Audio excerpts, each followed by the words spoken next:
no livro de Salmos, capítulo Salmo 122, diz o seguinte: Salmo não tem capítulo. Salmo 122 diz: Alegrei-me quando me disseram, vamos à casa do Senhor. Pararam os nossos pés junto às tuas portas, ó Jerusalém. Jerusalém que está construída como cidade compacta, para onde somente as tribos do Senhor, como convém a Israel, para rendermos graças ao nome do Senhor. Lá estão os tronos de justiça, os tronos da casa de Davi. Orai pela paz de Jerusalém. Sejam prósperos os que te amam. Reine em paz dentro dos teus muros e prosperidade nos teus palácios. Por amor dos meus irmãos e amigos, peço, haja paz em ti. Por amor da casa do Senhor, nosso Deus, buscarei o teu bem.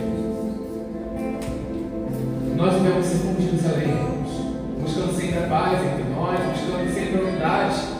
Devemos ser como Jerusalém, nos alegrar pela vida do Senhor, nos alegrar por podermos estar reunidos aqui, ouvindo do Senhor e louvando ao nosso Deus. Nesse momento, gostaria de convidar o nosso segundo secretário, João Pedro, para fazer uma oração. Senhor, Pai, graças te damos, Senhor, por esse dia, por essa noite aqui na tua casa, Senhor.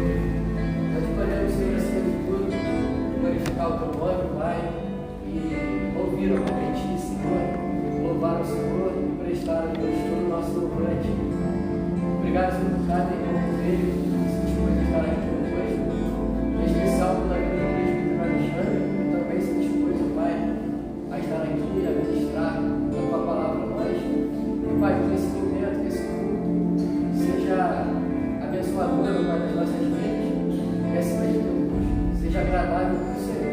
Amém. Seja conosco, Pai, nos abençoe mais uma vez. Muito obrigado. Em nome de Jesus. Amém. Amém, Pai. Nesse momento, gostaria de pedir para que a igreja se coloque de pé.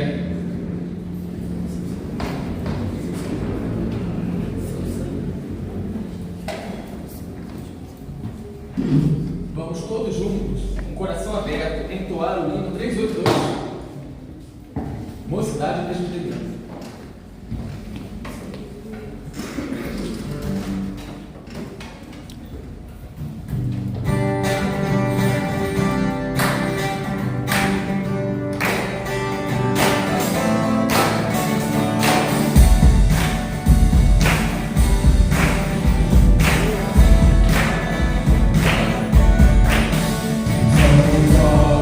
Mundo velho, a pregar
pra lá, pelo novo e vivo caminho.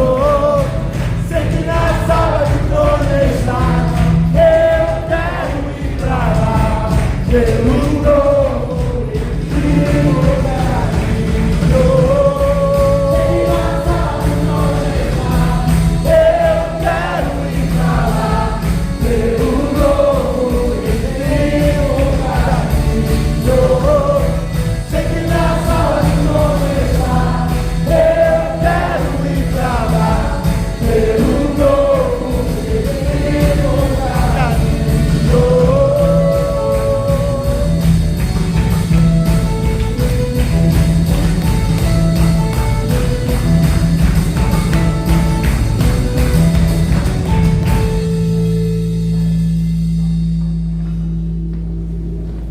Amém? Amém. É com muita alegria que hoje a gente faz esse momento aqui, esse culto, que tem o único propósito de adorar a Deus, de glorificar a Deus, de uma maneira um pouco diferente dos cultos que a gente está acostumado. Mas a apresentação do nosso palestrante vai ser feita por mim agora, no momento posterior. Mas esse momento eu quero que cada um de vocês reflitam dentro de si agora, nesse momento. A gente começou na semana passada a outra metade do ano. Estamos já em julho. Para alguns passou rápido, outros demorado. Mas eu quero que vocês reflitam como está sendo a caminhada cristã de vocês. Como está sendo a igreja de vocês, como está sendo vocês na igreja. Para aqueles que estavam semana passada no The Office, eu falei a juventude deveria ser o motor da igreja, deveria ser aquilo que faz a igreja girar. E muitas vezes a gente não está vendo isso na nossa realidade. Então vocês pensem como está sendo, como que é o seu papel na igreja. Você poderia estar fazendo algo a mais? Ou você está fazendo muito, só que não para Deus, e sim para você se aparecer? Porque, principalmente nós que estamos na frente de alguma coisa, a gente sempre fica com esse receio. Será que eu estou fazendo para Deus ou estou fazendo para as pessoas? Eu fico muito feliz que essa semana a gente, lá no grupo da Semanal, a gente celebrou vários momentos, várias pequenas vitórias para fazer esse culto. E não foi, em nenhuma dessas celebrações, foi celebrações para pessoas. Foi celebrações porque a gente estava vendo um mover para esse culto acontecer. Tudo para a honra e glória de Deus. Então esse momento eu quero que vocês reflitam no coração de vocês. Como está sendo a vida de vocês, como está sendo o caminhar de vocês. Se vocês estão sendo muito testemunho dentro da igreja e fora da igreja. A próxima canção que a gente vai atuar, eu vou orar e depois a gente vai atuar mais uma música, fala sobre nada mais importar, somente a Deus. E esse nada mais importar é nada mais importante mesmo. Não importar se amanhã a gente vai na mesa. A única coisa que tem que se importar com a mesa, principalmente, é de vir à igreja adorar. É de aqueles que não vão à igreja que tem que trabalhar assim como eu, de dar um bom testemunho, de mostrar o Deus que a gente serve. Será que a gente está sendo verdadeiramente cristão fora da igreja? Será que a gente está servindo a Deus só dentro da igreja, como é o tema de hoje? Uma cidade para servir? Será que a gente está servindo dentro da igreja ou fora? Porque se a gente não estiver refletindo e estou fazendo uma oração no coração dos irmãos enquanto eu faço essa oração em voz alta. Pai, eu não sei muito dos seus planos. Muitas vezes são um mistério para mim.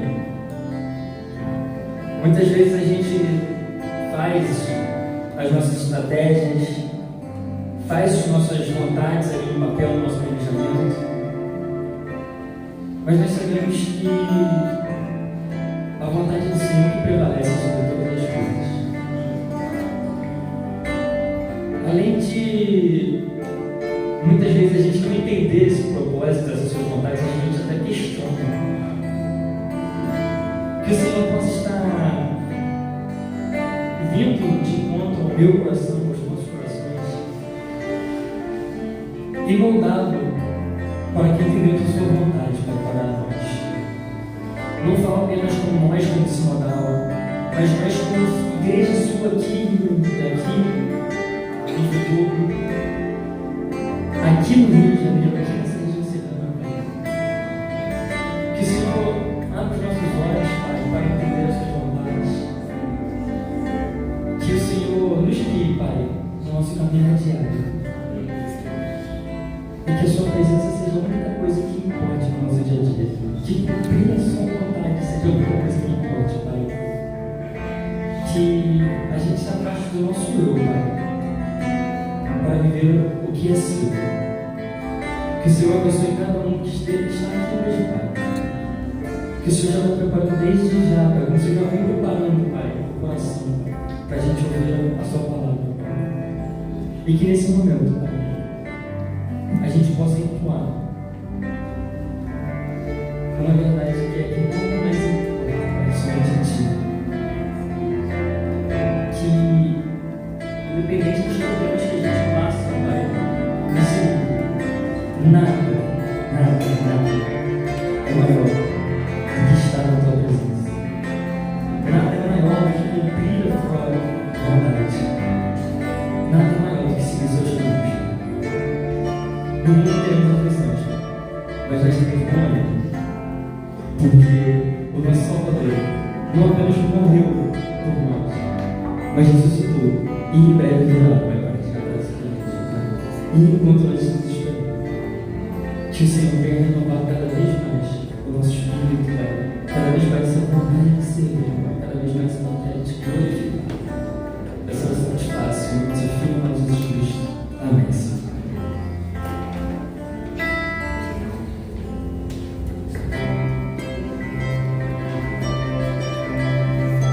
Envolve em Tua presença, aos Teus pés é onde eu quero estar. Em meio à Sua santidade, aqui quero ficar. Não vim atrás de bênção.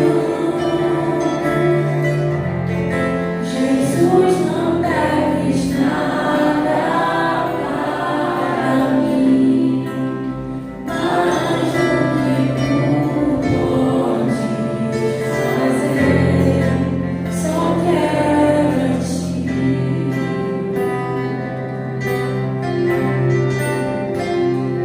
Lamento por viver diferente. Lamento por não andar de coração. Chegando não primeiro, eu abro meu coração a Ti.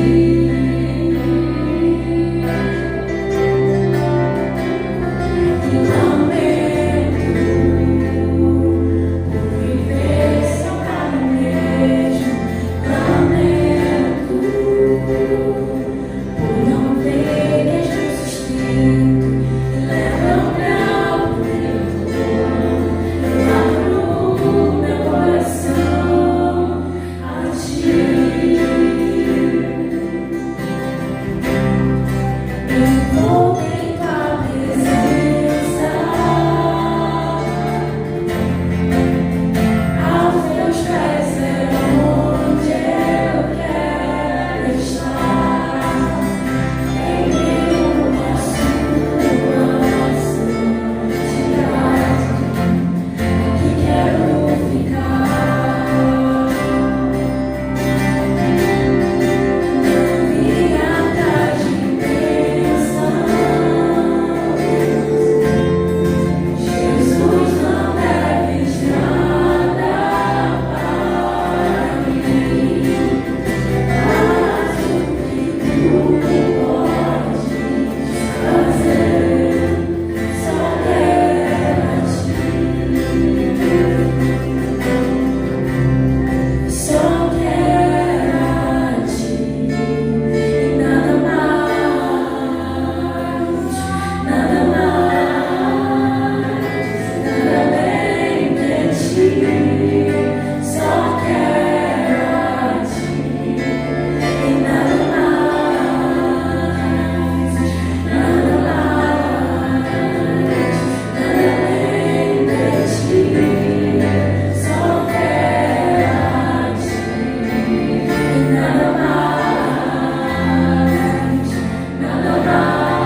Juliana.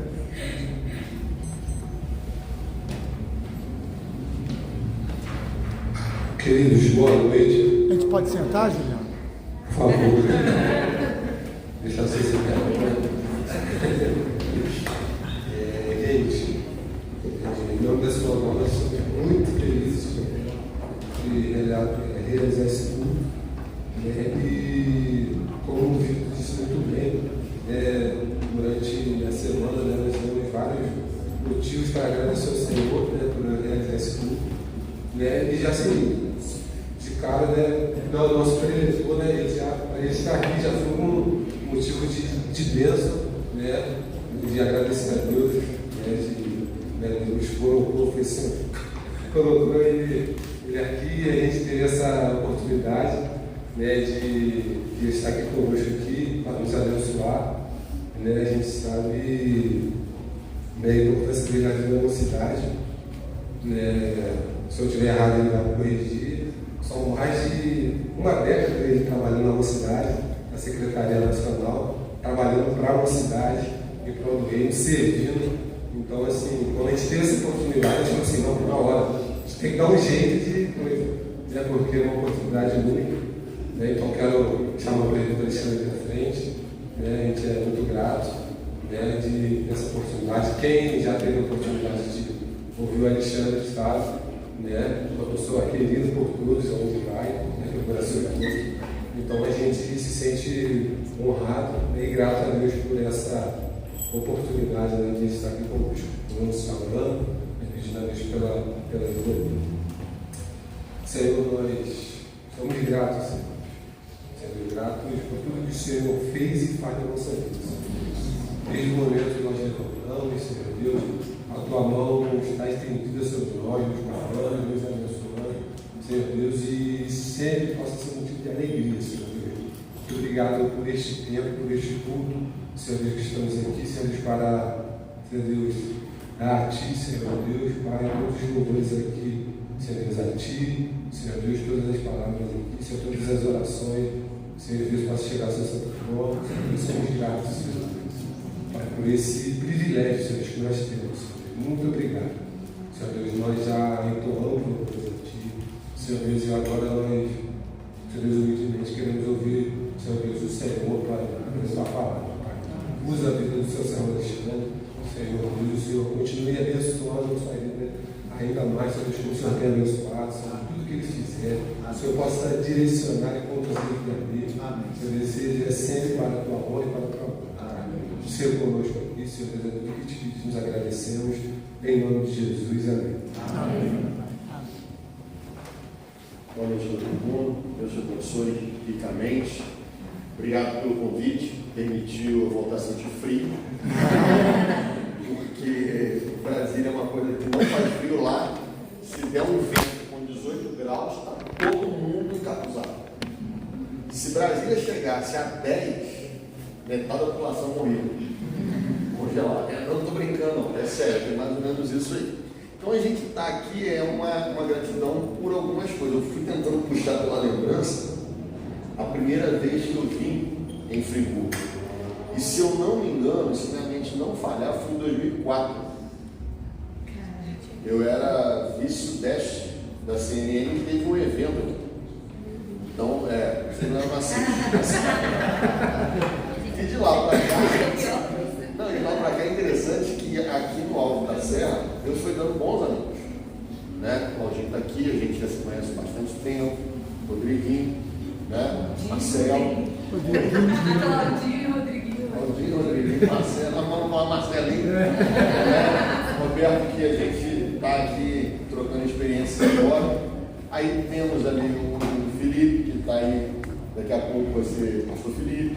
Nós reconhecemos esse coração dele pastoral que ele tem desde o seu tempo mais novo como jovem. Está aqui o Juliano, está aqui a Helena. A Helena forma o trio das filhas que eu tenho no Rio de Janeiro, que é a Renata, a Thaís e a Helena. Então eu já brinquei que eu já levei as duas para o Mackenzie, falta a Helena. Então agora a próxima, vocês vão curtir bastante a Helena até o final do ano. Ou ela vai para Brasília ou ela vai para São Paulo. Por causa disso, eu falo que eu acho que Deus me colocou numa para ser uma bênção para os jovens da nossa denominação. Porque o que tem de jovens que já estão dando aula no Mackenzie, depois que eu fui para lá, é muita gente, não só dando aula, mas em algumas outras posições. A igreja precisa desses talentos. Então, se o secretário-geral conhece, não contratar um cara do TI. Pô, mas eu tenho um cara do TI fera dentro da igreja, por que a gente vai fazer uma seleção com alguém de fora, se eu tenho aqui um cara que não é só técnico, mas é nosso irmão em Cristo? Junta-se as duas coisas, né? Então, é um privilégio muito grande revê-los, e eu espero que a sinodal aqui ela possa avançar bastante. A gente sabe da história, sabe de como que o desmembramento ele trouxe algumas dificuldades para a sinodal. Isso não é uma característica aqui, mas quando a gente faz os desmembramentos, isso é uma dos efeitos colaterais que a gente sofre. Mas as sociedades internas são muito resilientes, né? A gente consegue se reorganizar novamente e seguir em frente. Então, Deus abençoe vocês ricamente e que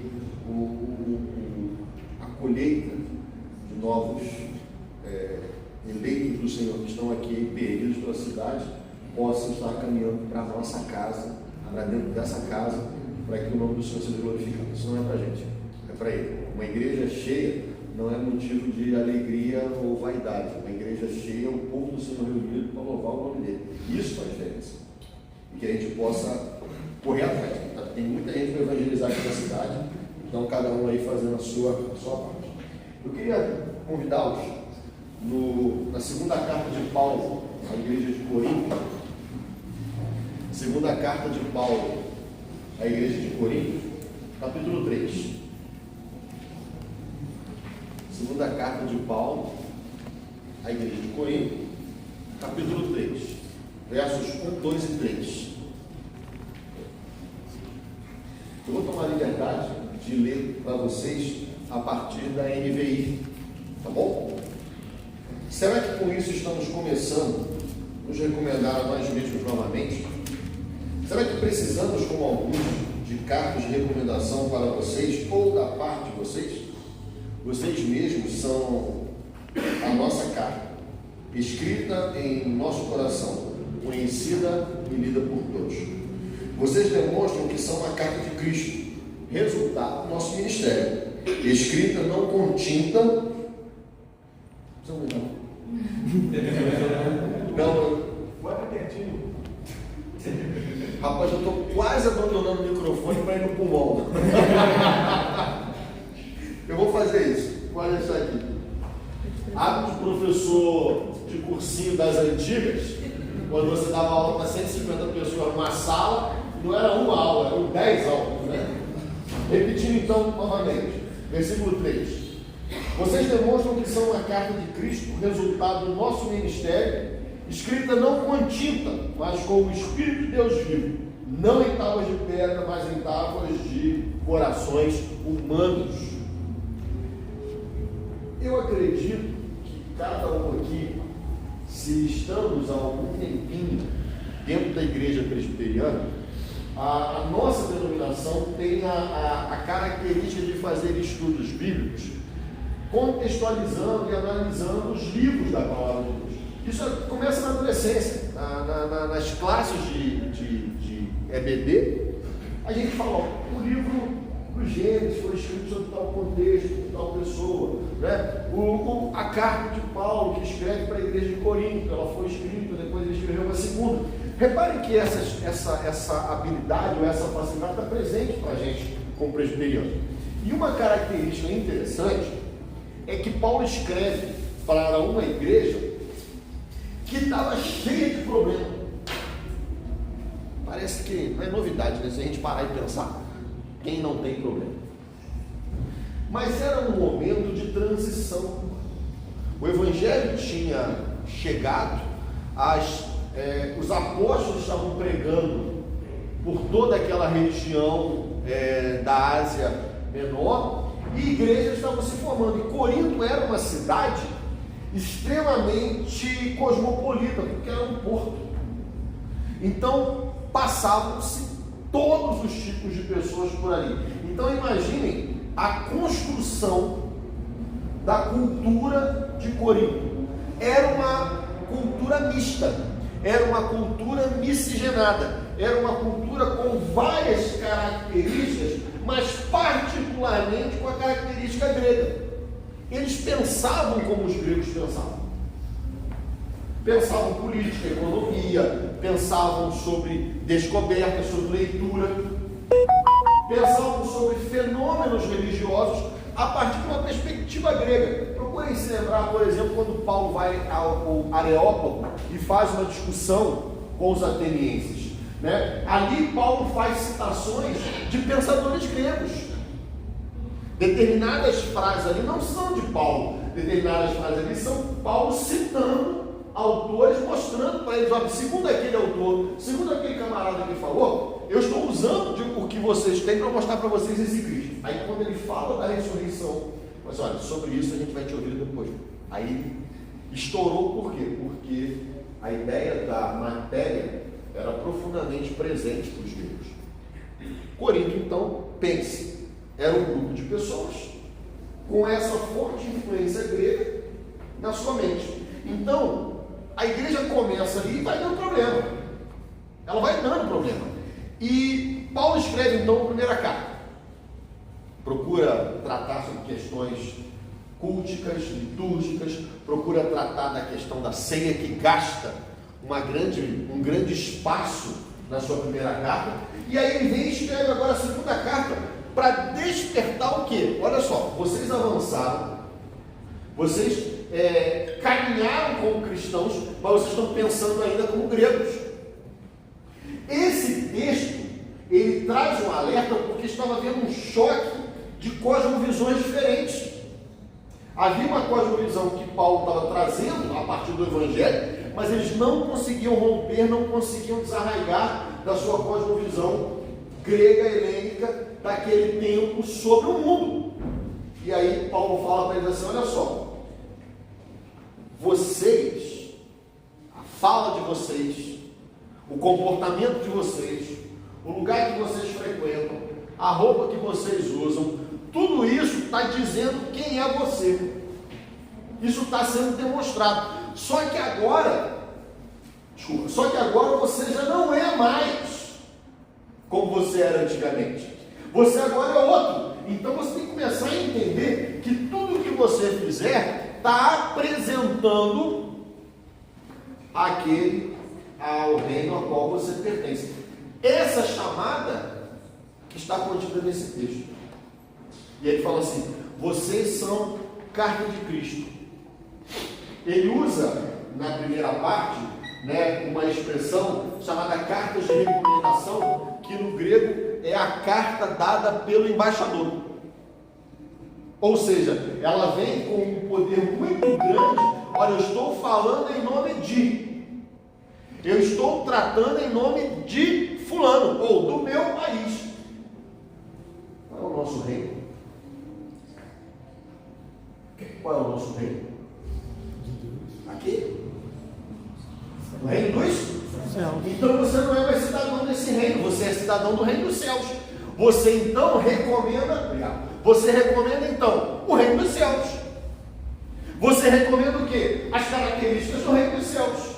Você demonstra, você fala como um membro do reino dos céus.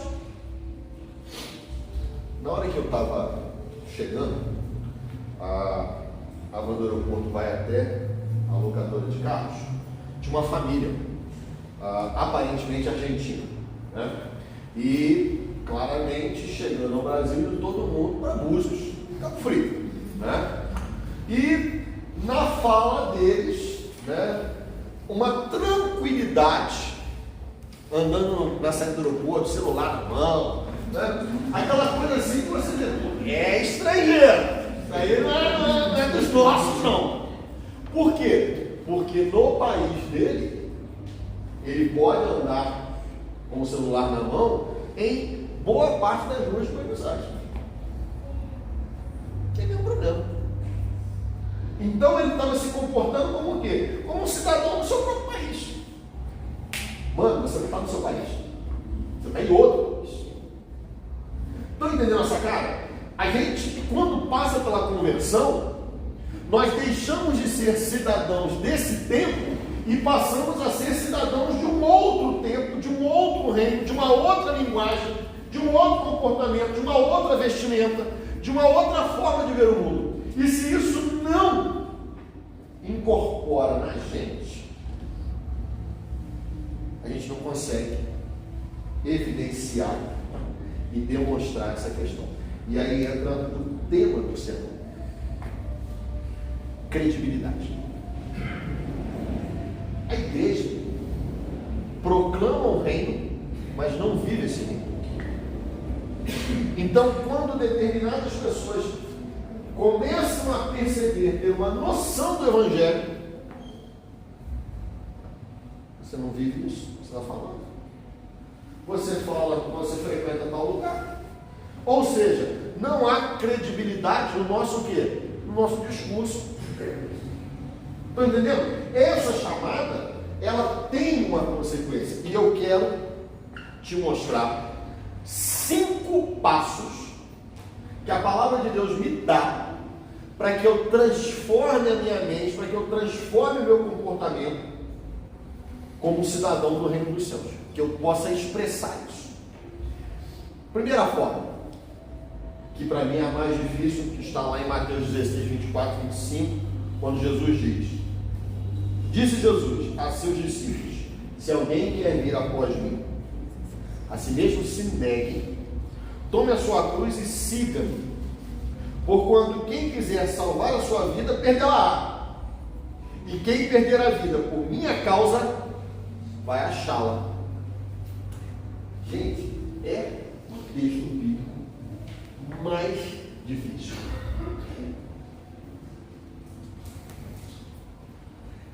A primeira grande heresia que a igreja passa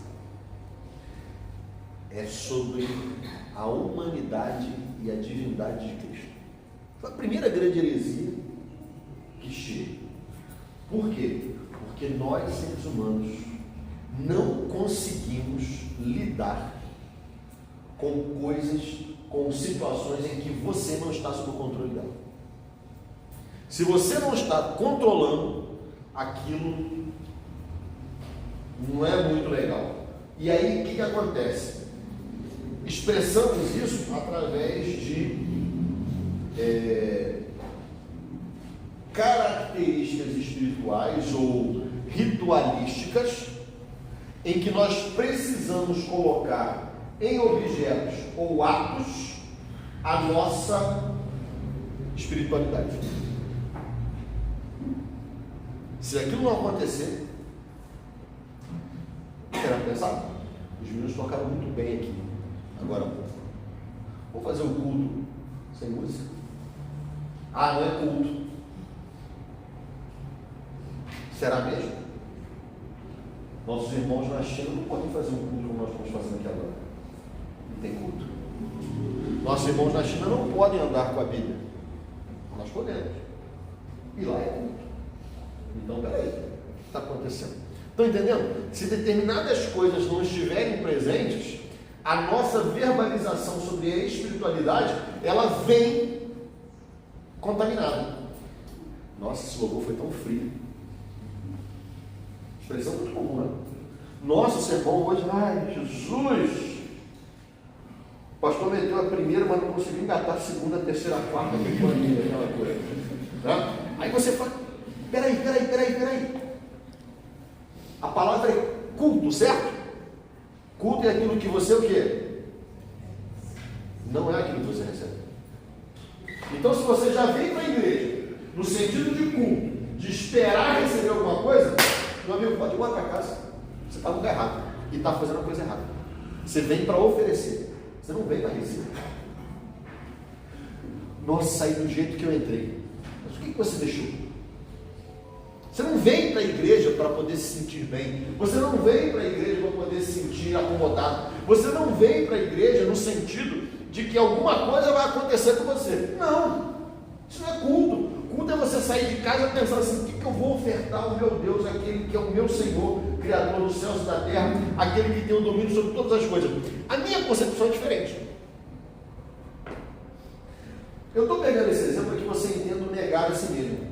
É você abrir mão de todas essas coisas, todas essas características que estão presentes na tua humanidade e largá-las de lado. Um certo amigo fez um questionamento uma vez para mim, que se Deus o tinha criado daquele jeito, e se Deus era um Deus de amor, por que a sua sexualidade então era pecado? São palavras difíceis, né? Como é que você sai desse nó? Esse texto, olha, tem muitos comportamentos que não são agradáveis aos olhos do Senhor.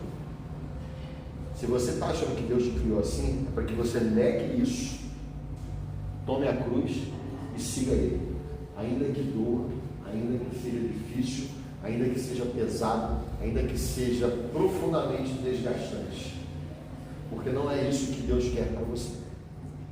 Mas será que eu não vou ter que me relacionar com alguém? Possivelmente não, a não ser que você tenha muito domínio próprio. Entenderam o que eu quero dizer? Eu estou pegando um exemplo de uma coisa muito brusca, mas eu posso citar muitas outras coisas. Tem algumas pessoas que são muito mandonas. Se você tirar ela da linha de frente, tudo errado. O pastor está pregando errado, a SAF montou a comida errada, tudo está errado, porque ela não é ela que está ali. Eu acho que tem na igreja presbiteriana ninguém assim. Termina o culto, aniversário da igreja, o irmão pintou todas as paredes, aí o pastor Cláudio não citou o irmão João que pintou. Eu não volto mais aqui, estou profundamente decepcionado. O pastor Cláudio nem citou meu nome, eu pintei aquilo ali, para a glória do Senhor. Perceberam? Ele não cai na própria encruzilhada dos nossos argumentos. Gente, a igreja é feita de gente incoerente. O mundo é feito de pessoas incoerentes. Eu fiz para agora do Senhor, então, que eu não seja nem citado. Eu tive uma briga com um diácono lá na igreja, em Brasília, porque eu tenho ajudado uma família. E eu fiz questão que eu não queria que ninguém soubesse. E ele comentou. Cara, eu fiquei tão bravo, fiquei tão irritado. Eu falei assim: você está entendendo? Você está entendendo que o que a tua mão direita faz não é para a esquerda saber? Então, daqui para frente, eu não preciso mais de você para poder entregar nada. Eu vou lá na casa do irmão, vou me virar sozinho e vou resolver essa situação. Eu precisava da sua ajuda. Você me atrapalhou. Você não me ajuda. Rigoroso. O irmão que está indo lá levar a cesta básica. O irmão que está indo lá levar os alimentos. Meu irmão, eu também posso ter duas pernas.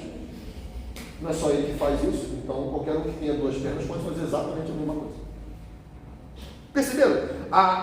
Há uma frase, talvez os meninos que estão aqui no UMP já devem ter escutado eu falar isso. A nossa vivência na igreja, nós na igreja somos extremamente importantes, mas somos todos substituíveis. Você é importante, mas você não é insubstituível. Sabe por quê? A igreja não é sua, a igreja pertence ao Senhor. E as portas do inferno vão prevalecer contra ela. Não é contra você. Estão entendendo o que eu quero dizer? A dinâmica? Nós somos importantes, mas não somos insubstituíveis. Nós vamos passar. E espero que ninguém lembre. Você está maluco? Sério, eu não quero que ninguém lembre de mim. Foi que eu fui embora. Eu fiz para ninguém. Eu saí de Brasília, peguei um avião, peguei um carro dirigido, vou dirigir de madrugada. Não! Me esqueçam.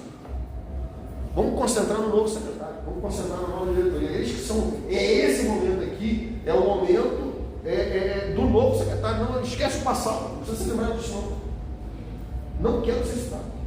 Tanto é que eu bato muito pouca foto. Eu bato muito pouca foto. Quem olha o meu Instagram sabe que praticamente não tem foto de eu viver. Por quê? É para a glória do Senhor. Não é para poder postar. Isso traz para a gente alguns insights que eu tenho que negar que eu sou. Meio do culto. Por quê? Porque você está pensando como a humanidade. Eu tenho que postar, quem não é visto não é lembrado. Esse pensamento não é pensamento bíblico, esse pensamento é um pensamento padrão, é um pensamento desse tempo. Então você tem que negar isso. Tem que abrir mão disso. É dessas características. E eu te falo, que para algumas pessoas, isso é tão difícil quanto o primeiro caso que eu citei. Quando o reverendo Aranha era o secretário de UPA, teve um DNA, ele pediu para o pessoal trazer as Bíblias que gostariam de doar para outras pessoas. Lá na frente para botar de Bíblia. Então a gente agora tinha de alguns celulares para ele também ser doado. Nenhum. O cara soltou a Bíblia mais rápido que o celular dele. E a Bíblia é muito mais importante que o celular. Estão percebendo? A gente não consegue negar algumas coisas. Então isso é um exercício. Segundo, Romanos 12:2 fala que não vos conformeis com este século, mas transformai-vos pela renovação da vossa mente, para que experimenteis qual seja a boa, agradável e perfeita vontade de Deus. Transformação da mente. Transformação da mente depende de você colocar alguma coisa lá. Hoje ela está cheia de alguma coisa.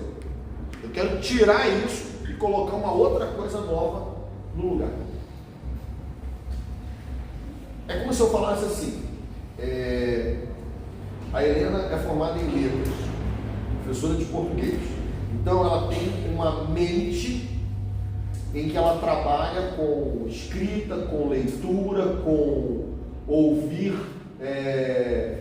se alguém vai vir, a guria até arrepia, ou a guria arrepia, aí ela arrepia mais ainda. Por quê? Porque quando você enche a tua mente, você fica atento para determinadas coisas. Agora eu quero que ela abandone todo o conhecimento de letras, ela vai voltar para a faculdade para fazer engenharia mecatrônica.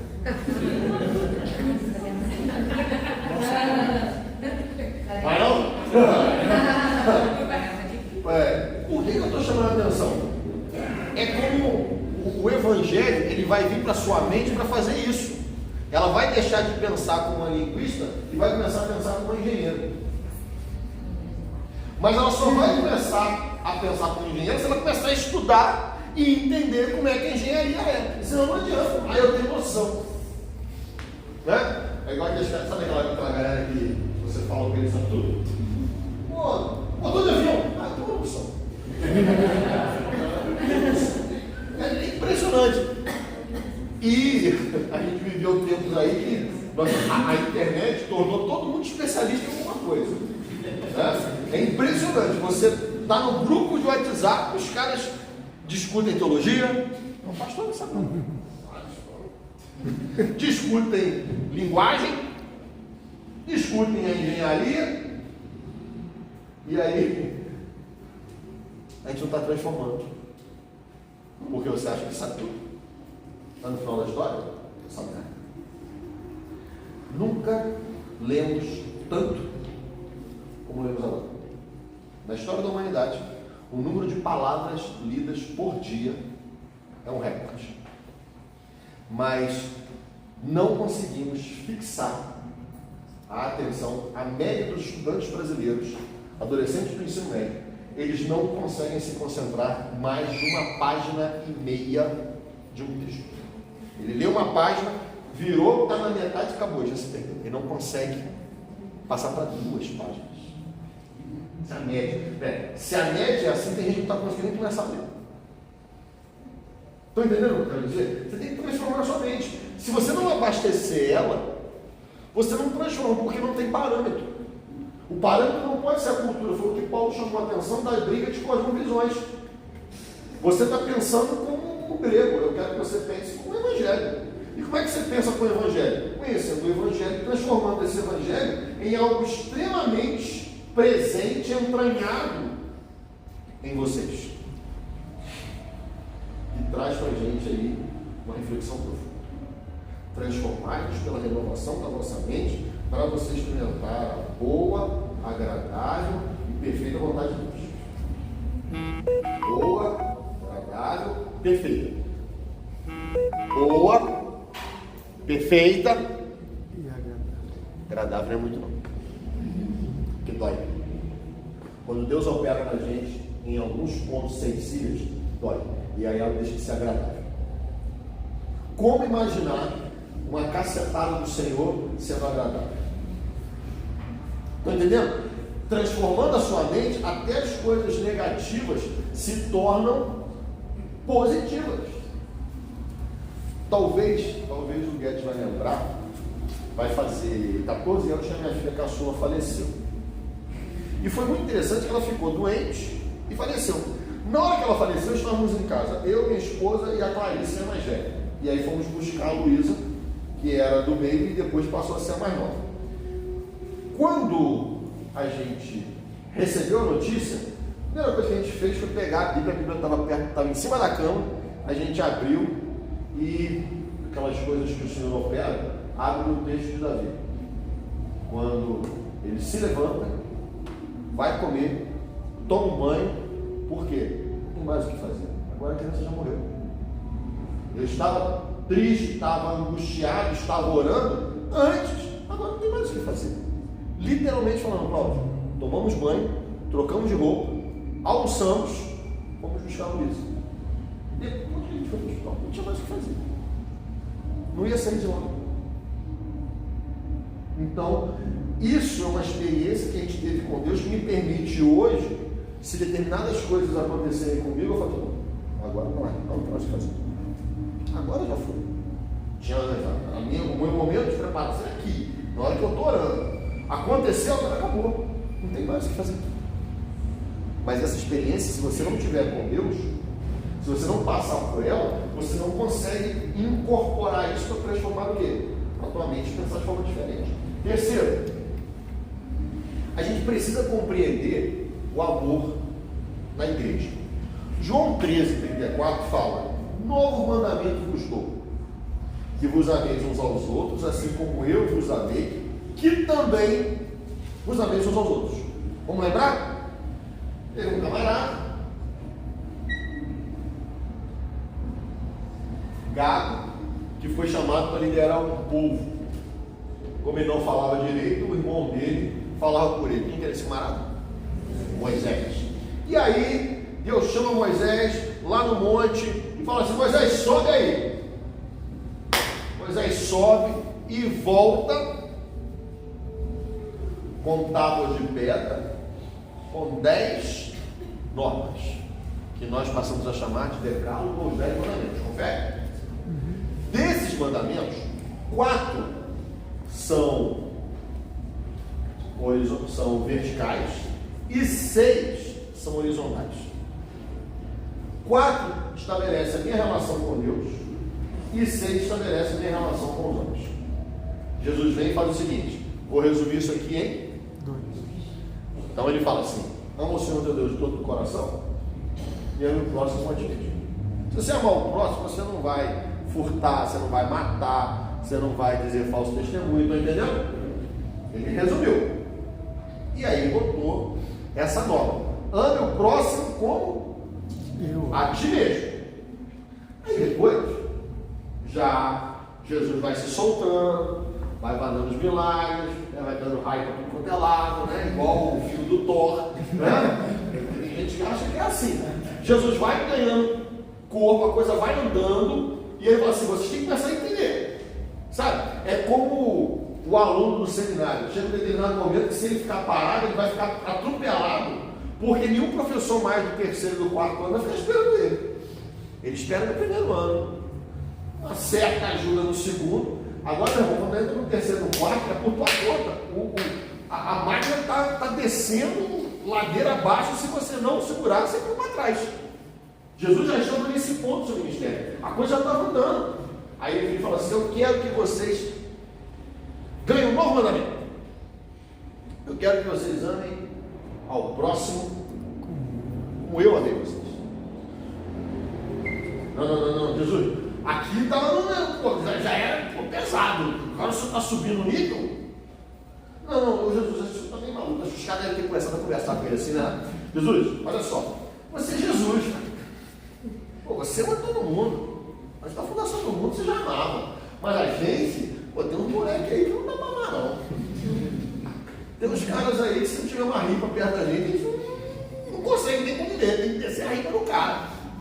Não dá pra amar a ponto de morrer por ele. Vocês estão entendendo o que eu quero dizer? Deixa eu te dar um exemplo então.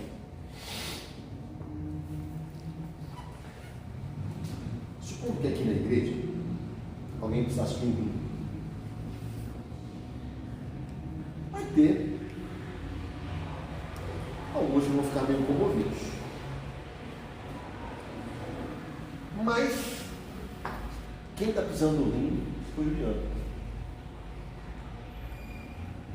Primeira pessoa que vai falar assim: opa, é comigo. Mano. Oi?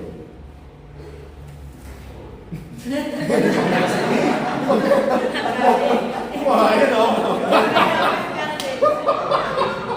Porra, aí eu fiquei. Não, eu pensei que era um casal, sabe? Mas vamos lá. Por que é tão fácil o cônjuge pensar logo? Por que é tão fácil? Por causa do amor.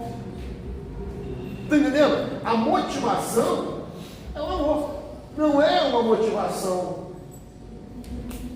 vazia. O amor está por trás. Então, quando você efetivamente aprende a amar, o conceito de morrer pelo outro se torna extremamente natural.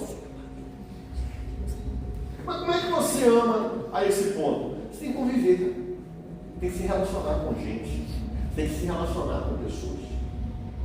A gente tem que ter contato com os outros, a gente tem que conversar, a gente tem que andar, a gente tem que conviver. Não dá para ser via Instagram, não dá para ser via TikTok, não dá para ser pelo Twitter, não dá para ser pelo Discord. Você não tem relacionamento com pessoas a partir de um plano virtual. Para de achar que tem alguém daquele lado lá, cara, não existe, está conversando com a máquina.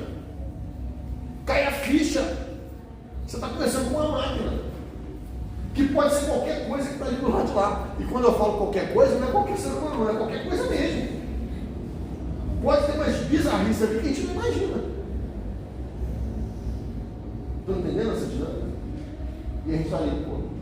E não, presta atenção, o ambiente virtual é sempre bonito, cheiroso, prazeroso, colorido.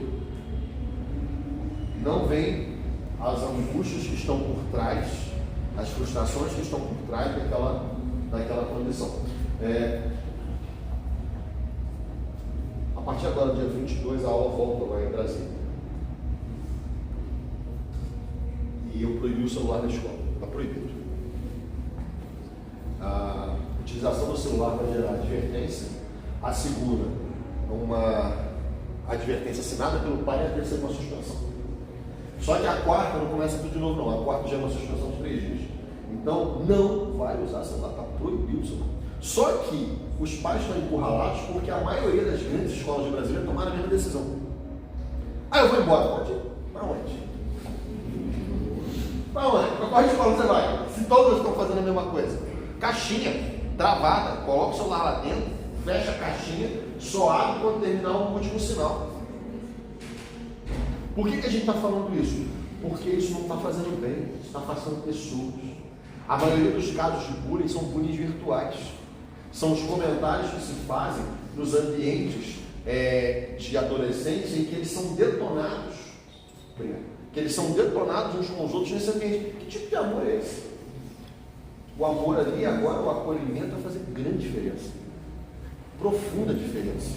E isso cabe para a gente pensar. 4. Mateus 5, 13 e 14, Jesus fala que vocês são o sal da terra. Ora, se o sal vier a ser insípido, como lhe restaurar o sabor? para nada mais presta senão para ser lançado fora, pisado pelos homens. Vós sois a luz do mundo. Não se pode esconder a cidade edificada sobre um monte. A ideia de sal e luz é algo que é o quê? Para fora. Não é para dentro. Sal e luz não é um conceito para a igreja. Sal e luz é uma inter-relação que nós temos com o mundo, com o ambiente externo. E aí, quando eu falo mundo, cara, não tem esse papo, é tudo. A gente convive, vai ser sal e luz. Há algumas discussões e viraram uma bobagem aí. Eu estou entre quase fazendo um vídeo para responder o Valadão sobre aquele comentário que ele falou que não mande seu filho para a universidade. Não. E aí, lá, diretamente do seu templo em Miami, né, ou melhor, em Orlando, né, viraram para a Disney, né, pobre, né? E Jesus é assim, Jesus que gosta da Disney. E eu quero falar, sabe por quê? Eu estou cansando, Marcelo, de ver, casais jovens tratarem seus filhos mais do que o cônjuge. A pessoa mais importante do seu casamento é a tua esposa, é o teu esposo, não é o teu filho. Isso é bíblico. Porque você vai ser uma só carne com a sua esposa. Canso de falar. Detono mesmo o casal que dá banho sem roupa no filho. Bota no chuveiro para lá. Não! A nudez pertence ao marido e a nudez do marido é a esposa, não é para o filho. O filho é para te ver pelado. A Bíblia fala que os nossos filhos são como flecha. Flecha não fica, flecha é o quê? Lançado. Agora, se a tua flecha está torta, se a tua flecha está empenada, se a tua flecha está mal construída, ela vai cair rapidinho. Sabe por que muita gente na igreja, e eu falo, Cláudio, muita gente na igreja presbiteriana está virando essa campanha de não mandar seu filho para a universidade, principalmente na Universidade Federal? Porque não está fazendo culto doméstico com seus filhos e não está ensinando dentro de casa seu filho. Então, ele terceirizou para nós, igreja, a educação religiosa dos adolescentes e das crianças. E, como ele sabe que nós temos 1 hora por semana contra mais de 200 horas que ele fica fora da igreja, essa competição é desleal. Então, se ele não tiver um culto doméstico, o pai não sentar com ele, não ensinar para ele, se o pai não pegar um livro para ler e não treinar o seu filho, não discutir com ele determinadas estruturas de pensamento, é óbvio. Minha esposa é professora universitária. Na faculdade que ela trabalha, tem mais... porque a frase lá em Brasília é: não mando para o UNB porque lá só tem gaysista, marxista e feminista. Lá na faculdade que a minha esposa trabalha, o que mais tem é gaysista, feminista e marxista. Então, peraí, estão entendendo o que eu quero dizer? Sal e luz. Sal e luz é lá. Sal e luz é onde estão gente. Sal e luz é no trânsito. Sal e luz é na hora que nós estamos vendo um jogo de futebol. Sal e luz é na convivência dentro da universidade. Sal e luz é na minha relação com os meus vizinhos. Sal e luz, às vezes, é inclusive com o pessoal da igreja. Eu preciso jogar um sal ali para ver se... Se zera a luz. Não é um sal do descarrego não, tá bom? Vamos lembrar que não é esse não. Mas você precisa. Você tem que ter paciência com os caras. Eu tenho certeza que os pastores que estão aqui vão concordar comigo.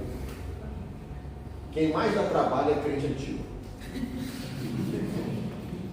Crente novo está empolgado. Crente novo não está parando para poder fazer picuinha. Crente novo o bicho está quicando, está vibrando. Pastor, o que o senhor precisa? Conta comigo, vamos lá. O cara chega no gás. Os crentes velhos, parece que o cara perdeu o time. Sabe quando você vê lá no Apocalipse a história da frase para voltar ao primeiro amor, aquilo é para crente velho. Para crente voltar a entender a nossa alegria no Senhor, a nossa alegria no culto, a nossa alegria de, poxa, eu tive o privilégio de limpar o banco hoje. Que honra! Na casa do Senhor não vai ter poeira. Ele olha aquilo, ele olha com alegria, ele olha com prazer, ele olha, caramba, eu pude, poxa, a janela estava ali meio torta, deu uma ajeitada ali, não precisa nem falar com ninguém, cara, mas aquilo alegra o coração dele, porque ele vê a casa do Senhor, ele vê a obra do Senhor acontecendo, e aquilo vai satisfazendo. Sal e luz, sal e luz. E por último, para que você, primeiro, negar a si mesmo, segundo, transformar a sua mente, terceiro, compreender o amor, quarto, ser sal e luz. Para que essas 4 características aconteçam, a gente precisa tomar decisão. Daniel capítulo 1, versículo 8, fala, resolveu Daniel firmemente. A primeira palavra é resolveu. Eu tenho que decidir o que eu quero. Tem que decidir o que você quer. Tem que resolver. Ou você anda com Deus ou você não anda com Deus. Ou você está com o Senhor ou você não está com o Senhor. Ou você prefere andar com os servos do Senhor ou você prefere andar com outras pessoas. Gente, você tem que decidir. Para cada decisão que existe uma consequência. Para cada decisão existe uma consequência.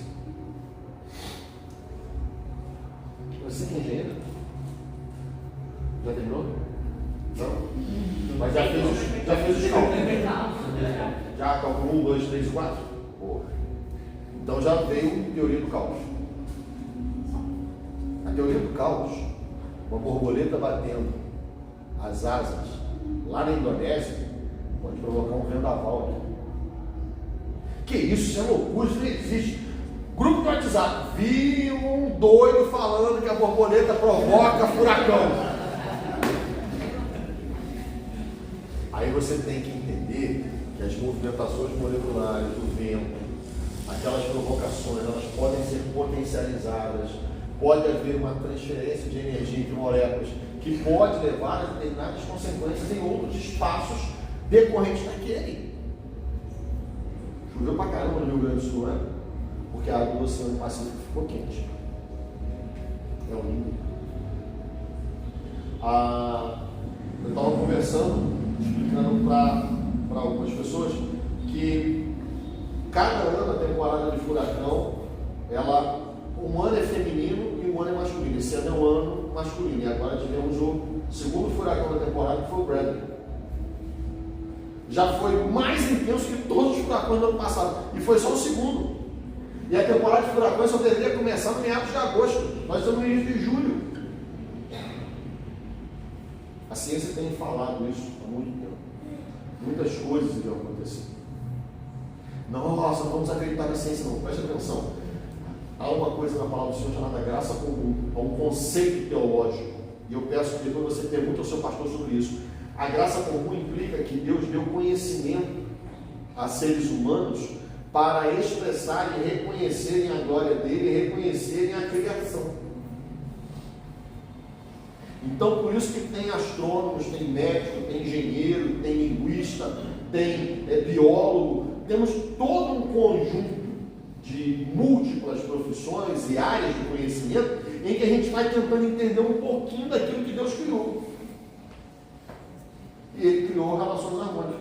E quando a gente vê esse caos da natureza, nós desobedecemos ao mandato de Gênesis 28, 1:28, quando Ele mandou a gente cuidar da criação. A gente não cuidou. A gente não cuidou. Então, a ideia da decisão, das consequências, é você resolver. Está parado para pensar? Nós tomamos algumas decisões que são duras, são difíceis. Essa semana eu estava falando com os presbíteros de manhã. Brasília está uma coisa muito interessante. Eu acho que já, pelo menos, sexta-feira, né, ontem, foi acho que a 4ª ou 5ª reportagem sobre um pastor diferente em algum tipo de lei. Né? Pastor que estava saindo com a mulher do diácono, pastor que foi pego com a irmã da igreja, pastor que foi pego aí na hora que prenderam ele, né, na saída do motel e tal, e aquela briga, né, deu uma brigaiada, quando alguém pega o celular do cara cheio de imagem de criança, pedofilia. Então assim, a coisa virou sem ninguém perceber. Está acontecendo muita coisa. Está acontecendo muita coisa. Mas nós temos que decidir. O que nós vamos fazer? E essa decisão, preste atenção, ela não é pela igreja, essa decisão não é pela denominação, essa decisão não é pelo MP, essa é uma decisão pelo reino. Ou eu quero estar nesse reino ou eu não quero. Quero estar no reino. Opa, se eu quero estar no reino, eu tenho que ter algumas atitudes que eu tenho que decidir. O reverendo Éder Júnior, há 15 dias atrás, fez uma palestra que ela está reverberando na minha mente em 15 dias, quando ele usou a expressão que o livro de Provérbios não é um livro de regras, mas um livro de conselhos. E ele usou aquele versículo: ensina a criança no caminho que deve andar, e ainda quando for velho não se desviará dele. Isso não é uma promessa, isso não é um mandamento, isso é um conselho. Porque a gente sabe quantos, Rodrigo, você viu ao longo desses anos, filhos de pais crentes que foram ensinados, que os pais foram zelosos, que os pais oravam por ele e ele desviou. Conheço um monte. E não foi por falta de zelo dos pais. Você conhece outro tanto. Mas já parou para pensar, se não tivesse ensinado, talvez o número ia ser muito maior ainda.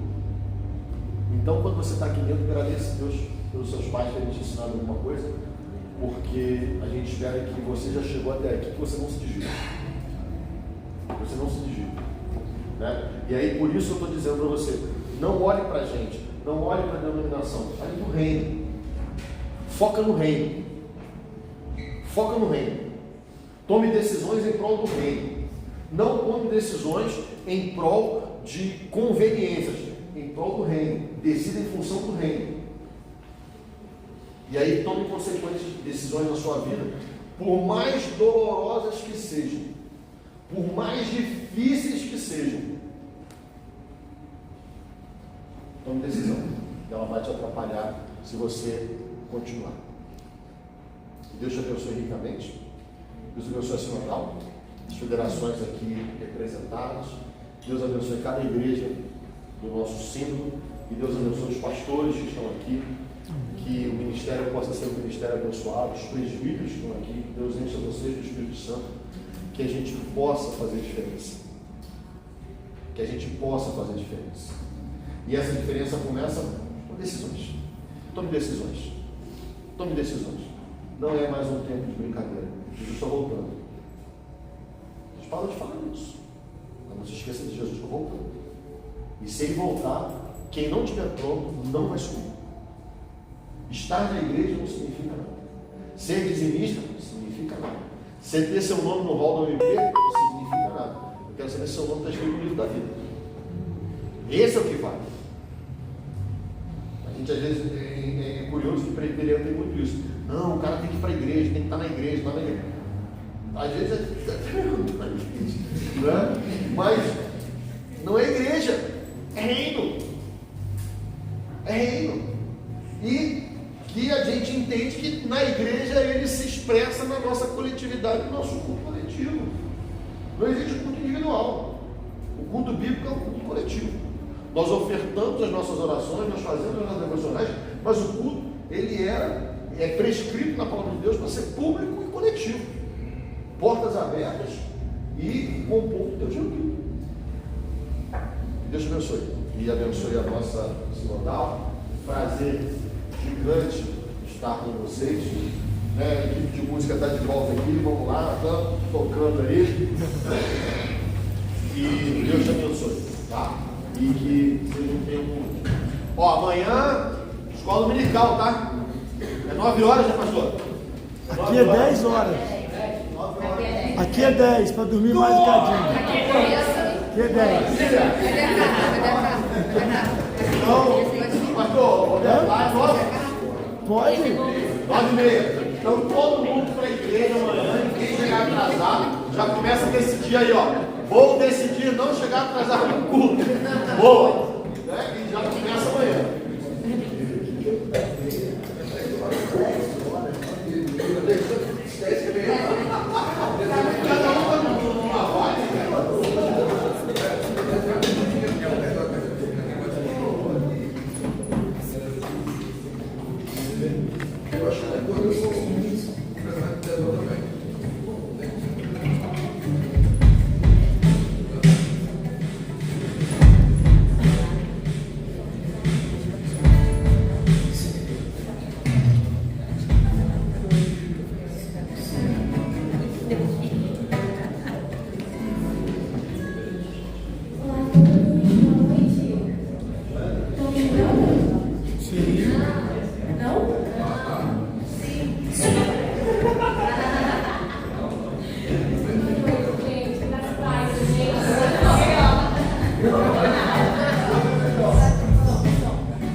Eu daria o meu vinho pela Lid. Então,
Pode sentar os irmãos?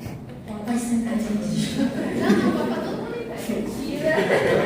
Mentira. Gente, boa noite. Muito obrigada, gostei da animação. Começando pelos avisos da nossa sinodal, no dia 31 de agosto, a gente vai ter o aniversário da nossa sinodal, que está completando 35 anos. Isso aí, gente, a colinha boa. Vai ser lá na Igreja de Cordeiro, a igreja minha de Natan, e a gente vai estar esperando por vocês, a gente espera que vocês possam estar participando conosco. Vai ser um momento de muita comunhão, de muita alegria poder estar celebrando esse aniversário. E vamos estar orando para a agenda do presbítero Alexandre estar disponível, que talvez ele esteja com a gente, então assim, vamos estar naquela oração. A gente vai ter oração, hein? Outra coisa também, queria agradecer a presença de todos os pastores que estão aqui, apoiando o trabalho da nossa sinodal. Pastor Cláudio, muito obrigada por receber a gente aqui, por ter aberto o espaço e cedido para a gente. Ao nosso secretário, reverendo Marcelo Valadão, muito obrigada por acompanhar a gente, trazer a gente de Cordeiro, né? Ao reverendo Rodrigo Paradela. Não tem essa intimidade não, né? Por ter mais um trabalho, esteve com a gente no Day Off da Federação, esteve aqui com a gente na Sinodal, então muito obrigada por apoiar o nosso trabalho de jovens. Agora eu vou passar para os avisos. Oi? Pastor Roberto. Ai, gente, desculpa, eu não vi. Pastor Roberto, muito obrigada. Sinta-se abraçado. Aqui na frente também. Gente, eu tenho miopia, desculpa. Pastor Wilson também. Eu só vejo a mãozinha assim, eu balançando. Vou estar passando a palavra agora para o Juliano, para ele dar os avisos da Federação Sul, e também gostaria depois de passar a palavra para o presbítero Alexandre, para ele dar os avisos da Nacional para a gente estar todo mundo se programando com bastante antecedência, tá bom? Gente, rapidinho, não podemos esquecer também dos nossos seminaristas, tá? O Felipe Guedes, Leoário, tá? Deus abençoe você, a gente sabe a luta e a correria, tá? Gente, rapidamente, na próxima semana, a gente da Federação Sul, vamos estar realizando uma semana teológica, né? Que vai começar quinta, sexta e sábado, né? Então, todos convidados, né? Vamos tratar, acho que um pouco que o Alexandre falou ali, a gente vai dar uma aprofundada. Então, assim, convido todos vocês. Vamos começar quinta-feira no Cônego, sexta-feira vamos estar aqui em Bela Vista e sábado vamos estar lá em Cachoeira. Certo? Então, todos convidados, tá? Vai ser um evento muito bacana, nós estamos juntos para louvar e adorar o Senhor. Isso aí. Vamos começar. Esse é o nosso palestrante, né? O Gabriel é secretário de saúde aqui do nosso grupo, vai falar sobre a importância do jovem na política, né? Reverendo Diego, né? Vai estar falando no Cônego na quinta-feira, né? Sobre relativismo moral e religioso, né? Vai ter a participação do nosso coral também. E sábado,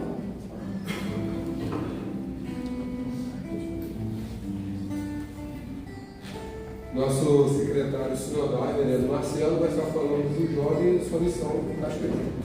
Show? Acho que é isso. Vamos, João, obrigado. Gente, nós temos dois grandes momentos da CNE. Esse ano, a gente vai ter ainda a missão executiva, que vai acontecer na cidade de Manaus, com os presidentes sinodais. Então, acho que o Juliano falou que parece que ele não vai, mas vai ter um representante da sinodal presente lá. Né? Então, 22, 23, 24 de setembro, na cidade de Manaus, aproveitando para conhecer um pouquinho lá. E por incrível que pareça, a passagem estava mais barata para Manaus do que para o Nordeste. Tá uma coisa assim, tá surreal. Né? Então, aguardamos vocês. Ano que vem, feriado da chamada Semana Santa, o Encontro Nacional da Universidade Presbiteriana, lá no Espírito Santo. Já está acabando as vagas do terceiro lote. nós estamos, isso era até segunda-feira, a última atualização de segunda-feira, tinha 1.102 inscritos já, tá? Então, desculpa, 1.002 inscritos, não é 1.102 não, 1.002 inscritos. Então, quem não fez, corre, porque depois vai ficar aquela coisa assim, mas eu queria tanto ter ido, arruma vaguinha aí e tal. E da última Elupa eu recebi muitas ligações, inclusive, Rodrigo, de pastor. Dá um jeitinho aí, meu irmão, teve um ano, assim, sinto muito, né? O máximo que eu posso fazer, se você quiser, faz uma reserva em algum hotel lá de Aracruz, e aí a gente libera a entrada para poder participar do culto, transitando lá, mas tirando isso não tem jeito. É de uma parte de maio. Uma parte de maio. Não, é feriado de São Meu demais, desculpa. Que geralmente você está mas vezes também de você. Então, assim, todo mundo confirmado, preletores confirmados, vai ser um evento muito impactante. Eu queria também chamar a atenção, dia 7 de setembro, agora, nós vamos fazer um encontro de liderança dos presidentes de federações e sinodais do Rio de Janeiro, lá no IMPAR. Nós vamos aproveitar que é um dia de comemoração do Instituto Auro Reis, né? E a gente fez agora no início de junho. Tinha um grande número de pessoas, mas faltou. Então a gente remarcou, vai fazer de novo 7 de setembro. E a ideia é, pelo menos, o presidente da Sinodal, presidente de cada federação e, sendo possível, o presidente de cada UMP das igrejas. Então dá para ir numa galera aqui numa van com todo mundo para poder participar do dia lá, que é um dia festivo, e é bom que você conheça uma das estruturas que a IPB tem no estado do Rio de Janeiro, e pouca gente fora da capital às vezes conhece. Então é importante para você, como membro da igreja, conhecer esse trabalho, e a gente vai participar. Eu quero lançar alguns desafios para vocês lá. A gente fez isso em 2010 e a gente estabeleceu um cronograma de mais ou menos 10 anos de trabalho. Ele fechou em 2020, a gente não conseguiu reunir por causa da pandemia. Então agora a gente está reunindo para a gente poder estabelecer 2024 até 2034. O que nós estamos planejando como mocidade presbiteriana do estado do Rio para isso? E a gente tem que planejar. O mundo é um mundo muito dinâmico. Esse negócio de achar que no final da história depois a gente vai fazer, isso não é bíblico, porque é pela forma que a gente tem que fazer com excelência. Ano que vem, outra vez CE presente, e 26 Congresso Nacional, que possivelmente vai ser em São Paulo. Tá bom? A gente já fez lá uma pré-reserva do PV, e a proposta dos vinhos de São Paulo vai entrar na CE agora. Presente, já depois de muitos e muitos anos não tem um congresso aqui no Sudeste, o último foi em 2010. Então, assim, o Sudeste, que representa 71% da UMP, se deslocou por vários anos. Então, a gente tem a expectativa de que esse congresso bata o número de delegados. O último congresso, pós-reorganização, foi o maior congresso que nós fizemos, o de 2022, né? Em número de delegados. Mas ainda não é o recorde de delegados. O recorde de delegados é o Congresso Nacional que aconteceu em 78 em Belo Horizonte, que tinha 1.870 inscritos delegados. Por quê? Quando a CNN estava desativada, os congressos aconteciam ainda, a cada 4 anos. Então, era o único momento que todo mundo tinha para se reunir. Por isso que ia muita gente. Muita gente. Então, em termos numéricos, a gente está com a expectativa que o ENUV bata esse número, em termos de atividade devocional. E em congresso, a gente está querendo chegar a pelo menos 800 delegados em 2026. Sendo aqui no Sudeste, eu acredito que a gente vai chegar aos 800 delegados. Tá? A gente não teve mais delegado em 22, porque a gente fez lá no Coragem de Mackenzie Brasília, não tinha lugar. Por isso que ficou limitado. A Aracruz já permitiu E junto ele tinha mais forma. Agora vamos ter o EBUP separado e o Congresso Nacional separado. Então, orem por nós, orem por esse trabalho, orem por Pablo, né? Agora é papai da pequena Helena, coisa linda, maravilhoso. Então, o Pablo está bem feliz e nós temos aí muitas coisas acontecendo, que Deus continue nos abençoando. Né? Vamos ter, para quem acompanha o trabalho da diretoria nacional, né? Vamos ter o casamento do Matheus Jair esse ano, né? Que é o nosso secretário de mídias, e vamos ter em dezembro o casamento da Damaris, que é a Sul, né? Dia 20 de dezembro. Então, é um ano de casamento, né? Não se mexe. Tá em festa. Obrigado. Natan? Outra coisa, gente. Após o culto, por favor, não vão embora. A gente vai ter uma cantina que a gente vai estar vendendo um ticketzinho que vocês vão conseguir comprar com o nosso tesoureiro, que é um ticket com pastel e refri, o combo, por R$5.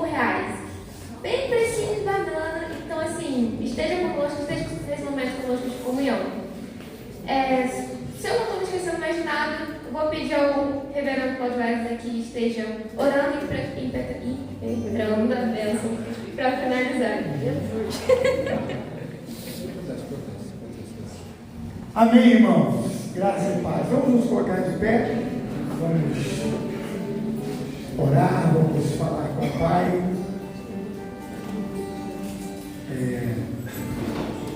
Jesus nos diz que sem mim nada podeis fazer.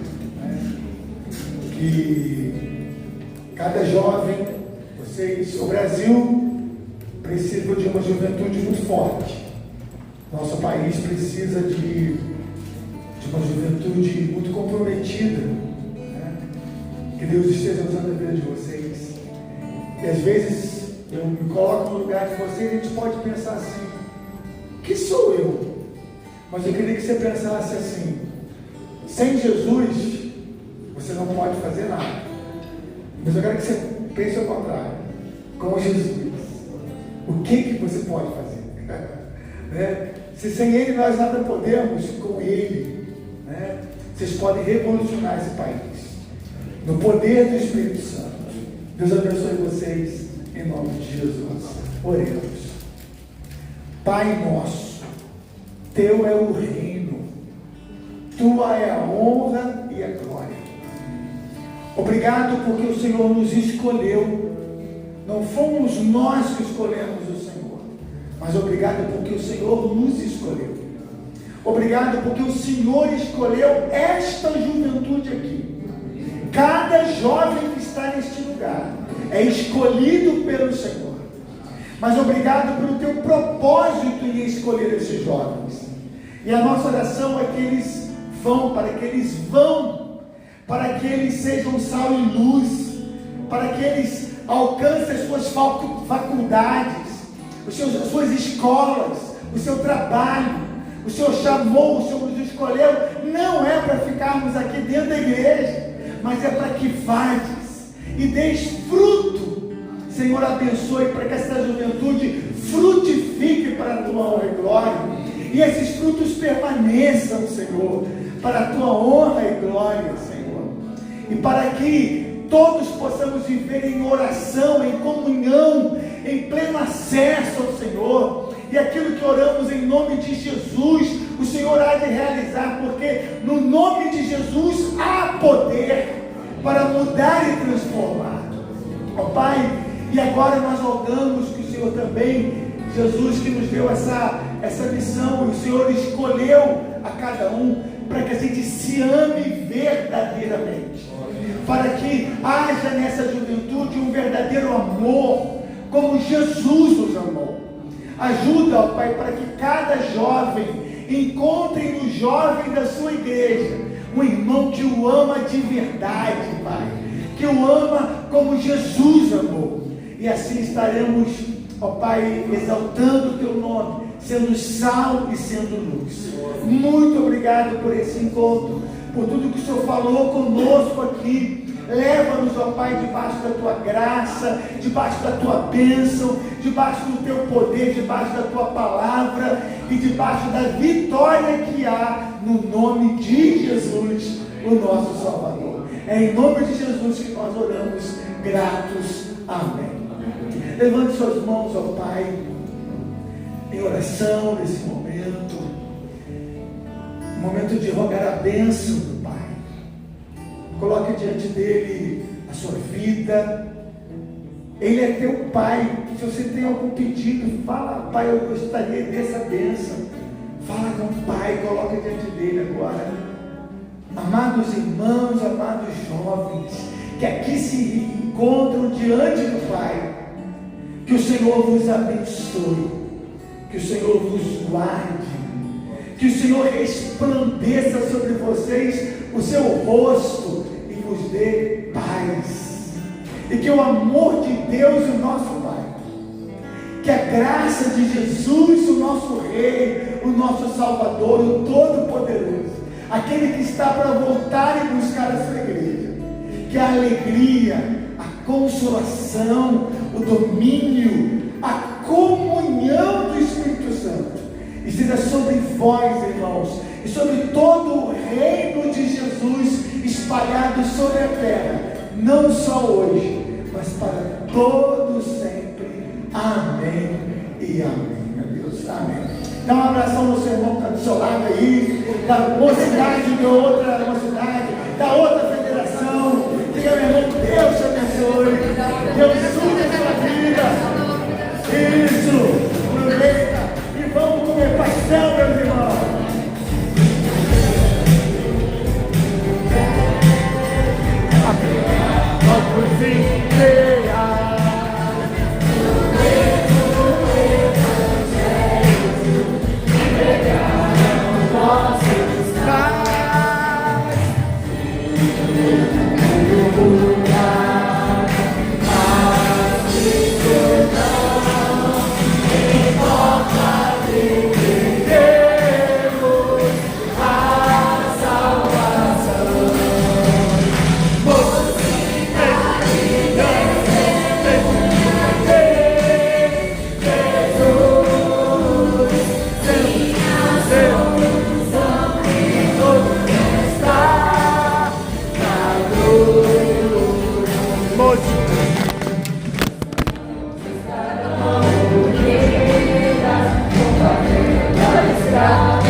Sem Jesus, sem direção,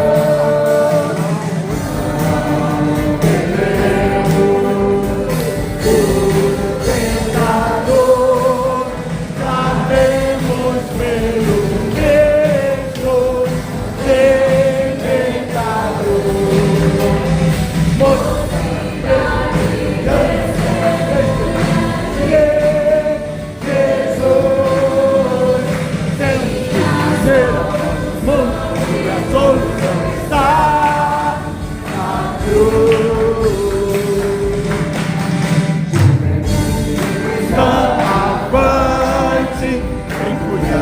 perdão real, fé no comandante, venceremos todo o mal,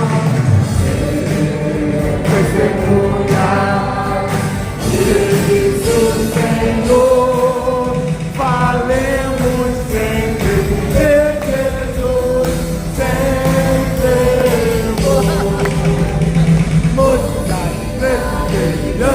vamos testemunhar Jesus, ser amor e a solução está na cruz. Mostrar, testemunhando,